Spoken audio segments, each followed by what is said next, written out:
Tyson Stengle has the world at his feet and the McGee crowd in the palm of his hand. He flings his arms out wide, soaking in the moment before embracing his Geelong teammates. It's the third quarter of an AFL preliminary final. He's kicked perhaps the most important goal of his life, and he's more aware than anyone what it's taken for him to get here. Analysis, local footy and the biggest moments. 7 and 7plus are the home of footy shows for every fan. Stream them all for free on 7plus in the space of 18 months. The crafty small forward has gone from career limbo to an All-Australian preparing for his first AFL Grand Final. "I can't believe it at the moment, but it'll probably sink in soon," Stengle told Op. "I've just got to stay level-headed and look towards the next week and just embrace every moment, and it should be all right."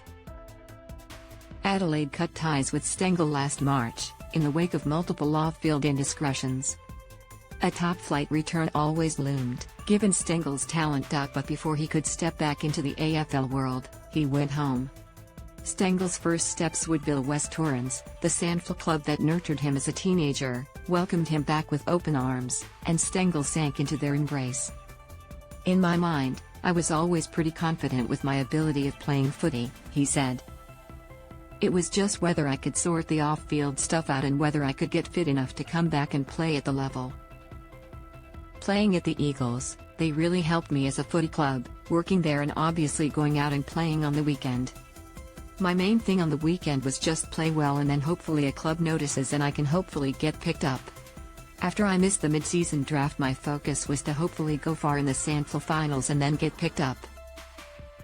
It all worked out well in the end." Stengle booted 44 goals in 19 games and had the perfect SANFL send-off, with 3 majors and a grand final victory. Eddie Betts, the role model Geelong firmed as the place to kickstart Stengle's career when Eddie Betts, long an older brother figure to the 23-year-old, joined as development coach in October last year. Stengle lived with Betts and his family in Adelaide before his mentor departed for Carlton ahead of 2020, and his time at the Crows started to sour. Less than a month after Betts arrived at Cardinia Park, Stengle joined the Cats as a delisted free agent. "When Eddie went there, it was a no-brainer," he said. "Because I need family around me, and for him to be around as a role model's been really good this year and helped me so much." Few people are prouder of Stengle's rise than Betts.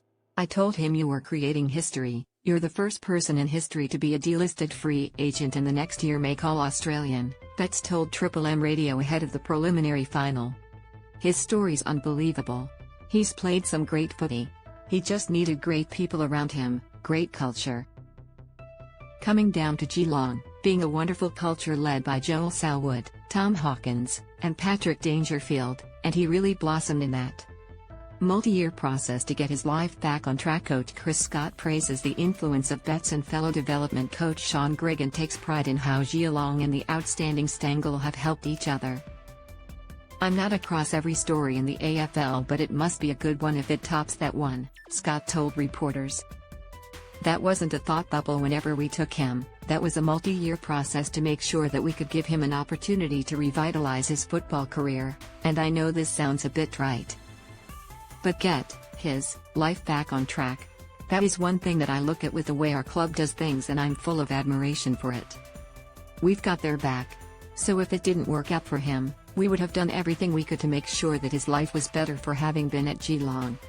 Scott downplayed his own role, but the forward has thrived off his coach's backing, especially after going goalless in rounds 2 and 3.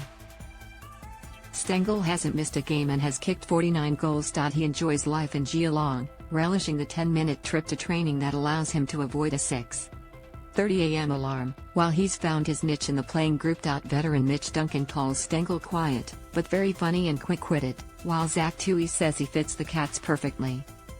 "You give a guy an opportunity to maybe right some of the wrongs and prove some naysayers wrong, and he's grabbed it," Toohey said. Toohey believes Stengle's love for the game shines through in his play, while defender Zach Guthrie says when you see the ball rolling towards him, you feel like something's going to happen. Stengle's first 2 goals against Brisbane, a right-foot banana from the right forward pocket and an instinctive snap from the left boundary, left the McGee crowd in raptures. His third, on the run with the outside of his boot, was slightly more understated. Stengle flashes a cheeky grin when asked which he enjoyed most. The snap from 45, he said. I just turned around and snapped it. I reckon it was a good one. Watch the goal in the video below. Loading tweets. Stengle will have plenty of family and friends travelling from South Australia for the grand final against Sydney. He's bracing himself for ticket requests and queries on places to stay, a prospect seemingly more stressful than the biggest game of his career. This one's going to be hotter than the Sandful one was, Stengle said. All grand finals are hard, but we've just got to play well as a team. If we stick together as a team and play our system, I reckon we should be alright. And finally, thank you all for watching the video. Please like and comment your opinion so we can discuss together. Don't forget to subscribe, press the bell to follow and update many other interesting news. See you in the next videos. Goodbye.